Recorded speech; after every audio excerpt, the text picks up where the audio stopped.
Hello student, welcome to हमारी academy official and my name is Abhay Rawat. कैसे आप सब, कैसे चल रही है आपकी प्रिपरेशन?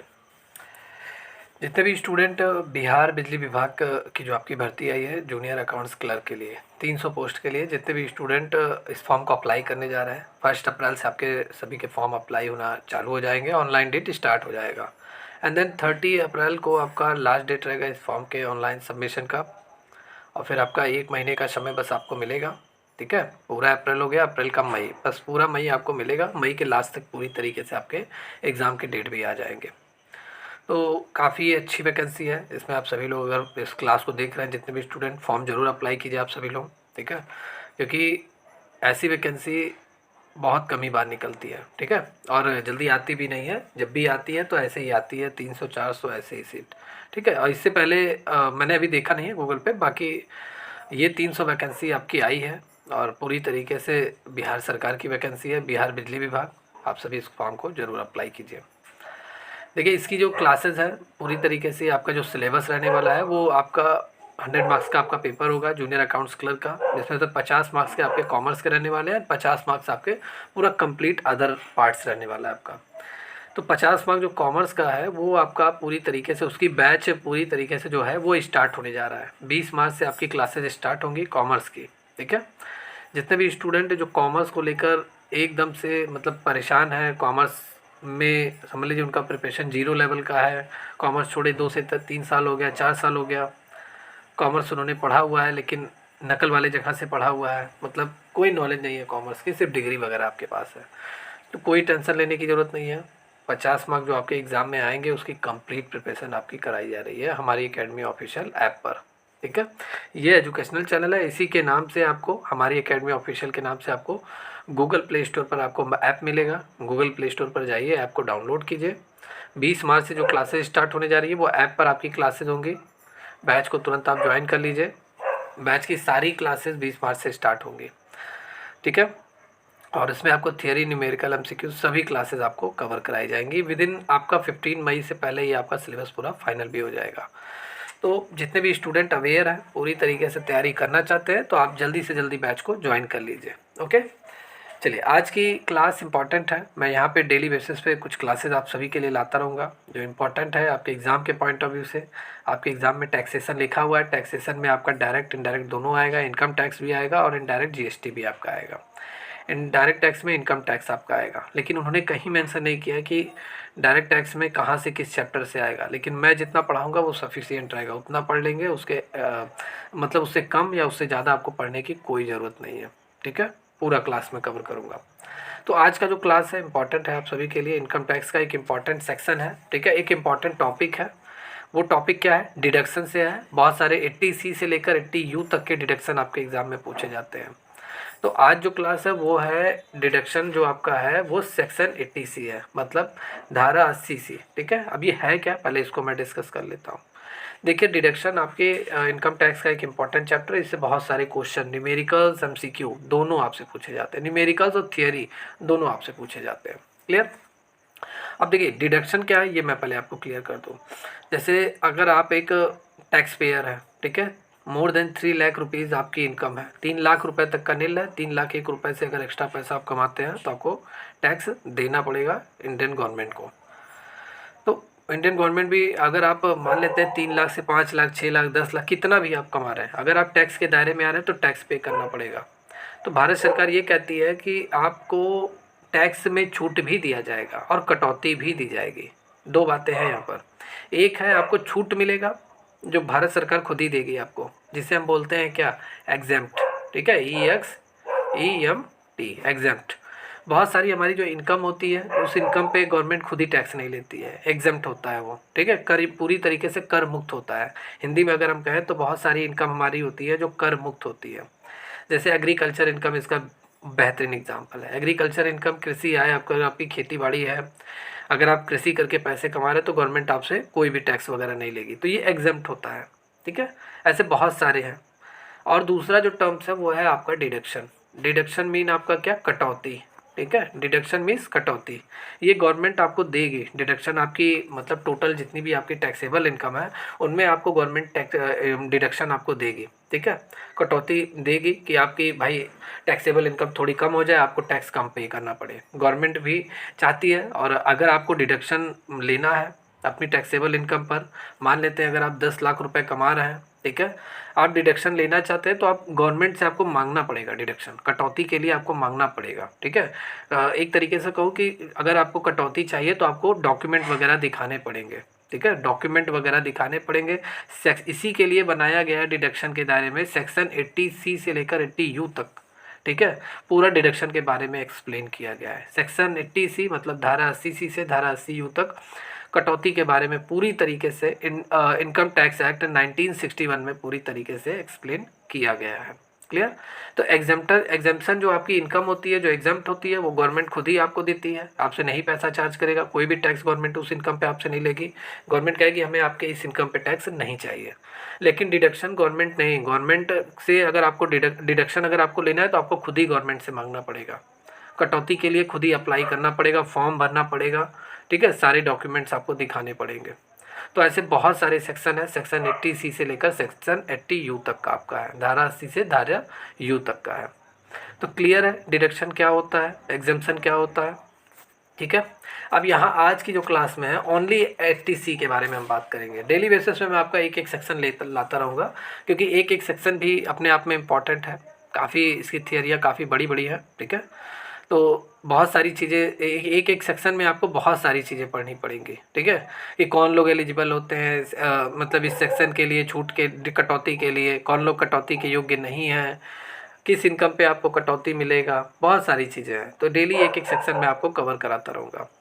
अगर मैं यहाँ पे बात करूँ सेक्शन 80C का, तो भारत का कोई भी नागरिक है जो टैक्स के दायरे में आता है, ठीक है, इंडियन टैक्स पेयर है, तो वो 80C के तहत सेक्शन 80C, ठीक है, धारा 80C के तहत वो 1.5 लाख रुपए तक का, ठीक है, कटौती की मांग कर सकता है। कौन कौन से लोग, जो कोई पर्सन है जो टैक्स पे करता है इंडिया में, और हिंदू अनडिवाइडेड फैमिली, ठीक है, HUF जिसे हम कहते हैं, हिंदू अनडिवाइडेड फैमिली। अब यहाँ पे हिंदू अनडिवाइडेड फैमिली पहले ये समझ लीजिए है क्या।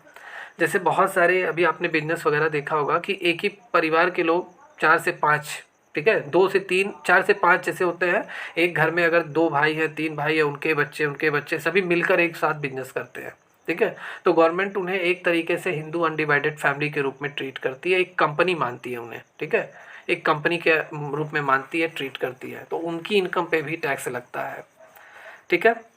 जैसे एक ही पीढ़ी के 2 लोग, ठीक है, जैसे आप हैं, आपके चाचा हो गए, ठीक है, उनके लड़के बच्चे हो गए, आपके पूरे खानदान हो गया, दोनों लोग मिलकर बिजनेस कर रहे हैं, तो जाहिर सी बात है सभी एक साथ मिलकर एक बिजनेस को चला रहे हैं, तो एक इसे कंपनी के रूप में गवर्नमेंट मानती है, जिसे कहते हैं हिंदू अनडिवाइडेड फैमिली। तो गवर्नमेंट क्या करती है कि 80C के तहत अगर आपको छूट चाहिए, कटौती अगर चाहिए आपको अपनी इनकम पर, तो कौन कौन से लोगों को ये 80C का लाभ मिलेगा, धारा 80C का लाभ। ये कोई भी व्यक्ति है जो कोई भी व्यक्ति है, भारत का टैक्स पेयर है और हिंदू अनडिवाइडेड फैमिली है, जिसे हम HUF कहते हैं, ठीक है, उसे इस सेक्शन का लाभ मिलेगा। वो 1.5 लाख रुपए तक की सीमा तक टैक्स कटौती की मांग कर सकता है कि भैया मुझे 1.5 लाख रुपए तक का छूट चाहिए, कटौती चाहिए अपनी कुल कर योग्य आय में, कुल टैक्सेबल इनकम में। कितने रुपए, ये एग्जाम में पूछा जाता है, 1.5 लाख रुपए तक का कटौती की मांग कर सकता है कोई भी पर्सन हो, कोई भी हिंदू अनडिवाइडेड फैमिली हो। क्लियर है। अब ये कटौती आपको क्यों मिलेगी, कब मिलेगी, किस लिए मिलेगी, इसको मैं क्लियर करता हूँ।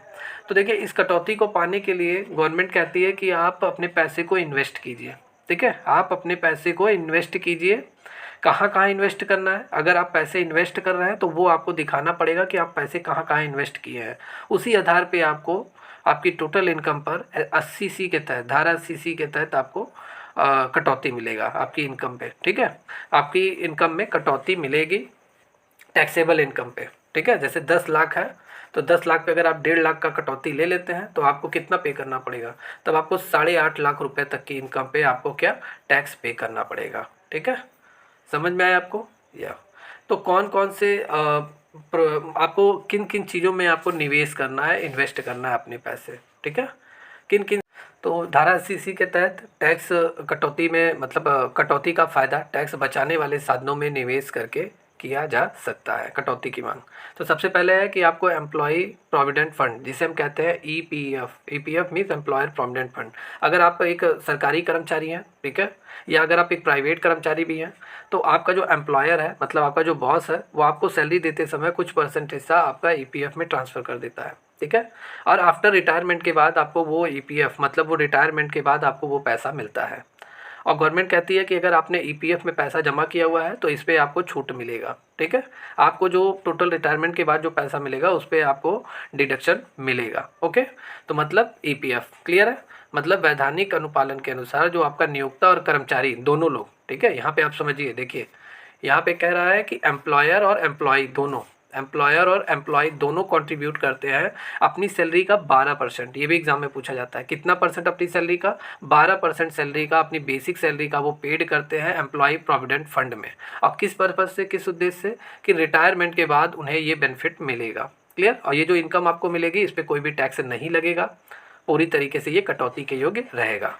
मान लेते हैं ईपीएफ से आपको टोटल, ठीक है, आपकी पूरी ज़िंदगी भर आपने ईपीएफ में पैसा जमा किया, आपको टोटल मिल रहा है 5 लाख रुपए, 5 लाख रुपए मिल रहा है। तो इस 5 लाख में से आपको 1.5 लाख रुपए तक का क्या मिलेगा, डिडक्शन मिलेगा, ठीक है। पूरा 5 लाख आपका माफ़ नहीं होगा, आपको 1.5 लाख का डिडक्शन मिलेगा, लेकिन 1.5 लाख आपका कन्फर्म है आपको मिलेगा, ठीक है।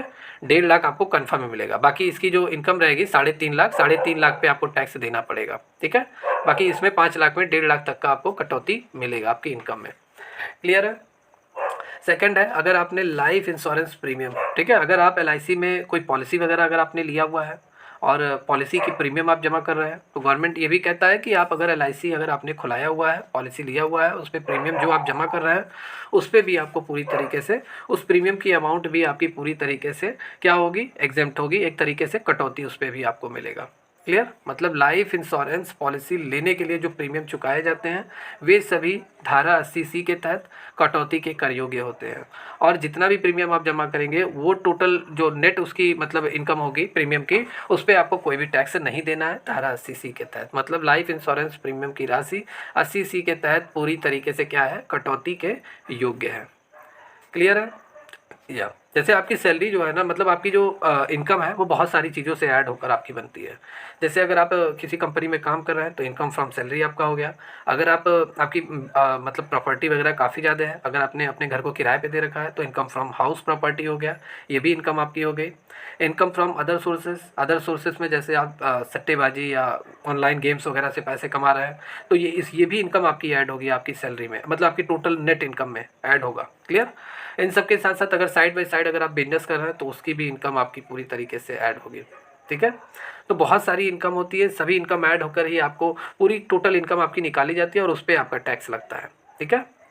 या नेक्स्ट है आपका अदर किस प्रोजेक्ट में या अदर किसी फाइनेंशियल इंस्टीट्यूशन में आपका पैसा जमा करने पे आपको टैक्स में छूट मिलेगा, क्लियर। अदर कौन सा है, अदर है आपका एनएससी, ठीक है। एनएससी मतलब नेशनल सेविंग सर्टिफिकेट, ये इसका फुल फॉर्म है।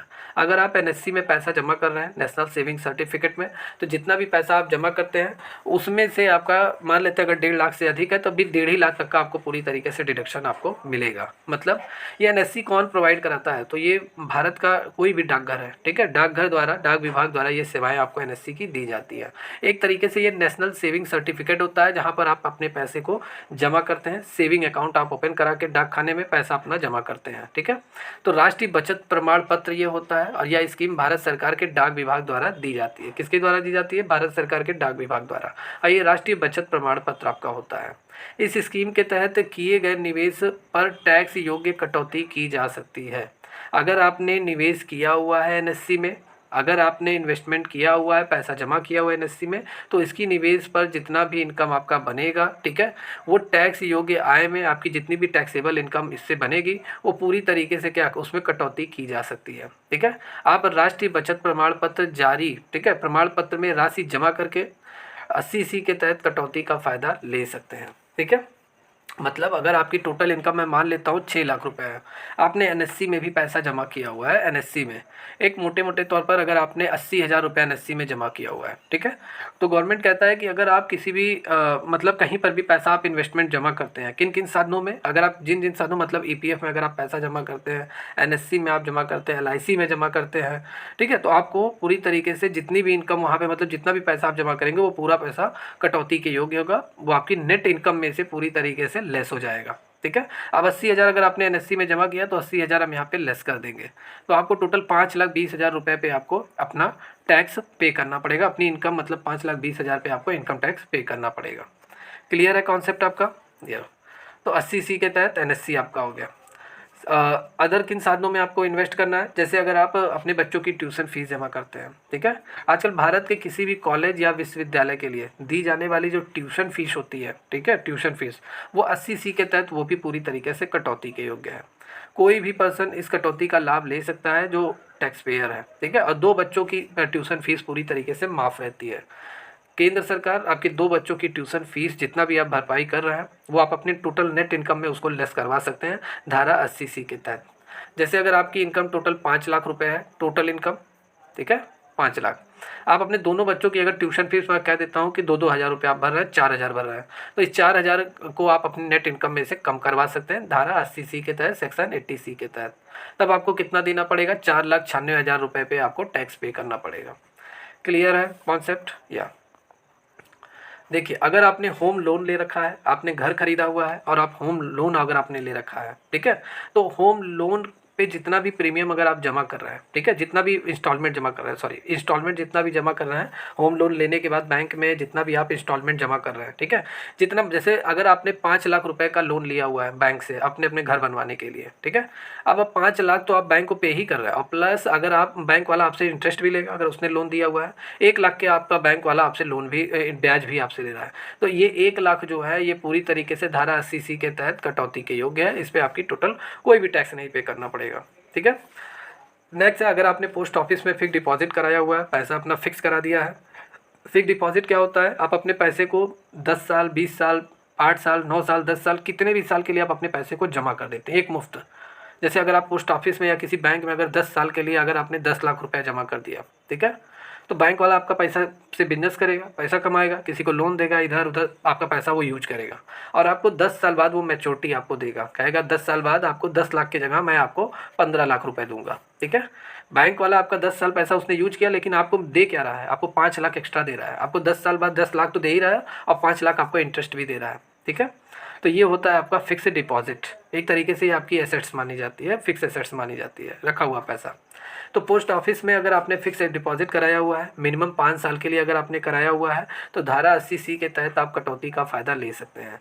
जैसे जितना भी पैसा आप जमा किए रहेंगे उस पर आपको पूरी तरीके से उतनी इनकम आपकी पूरी तरीके से क्या होगा, डिडक्शन आपको मिलेगा, छूट मिलेगा, कटौती मिलेगी। क्लियर है? तो धारा 80C आपको समझ में आया क्या होता है? मैंने लगभग 1 बाय 1 सभी को मैंने बताया है, क्लियर हो गया होगा आपका, ठीक है। धारा 80C एक तरीके से डिडक्शन का एक माध्यम है, आप अपनी टोटल इनकम में जो कटौती की मांग करते हैं आप धारा 80C के तहत कटौती की मांग कर सकते हैं। इसके लिए आपको बहुत सारे योजनाओं में गवर्नमेंट की, ठीक है, बहुत सारे साधनों में, ठीक है, आपको ये पैसे जमा करने पड़ेंगे, ठीक है।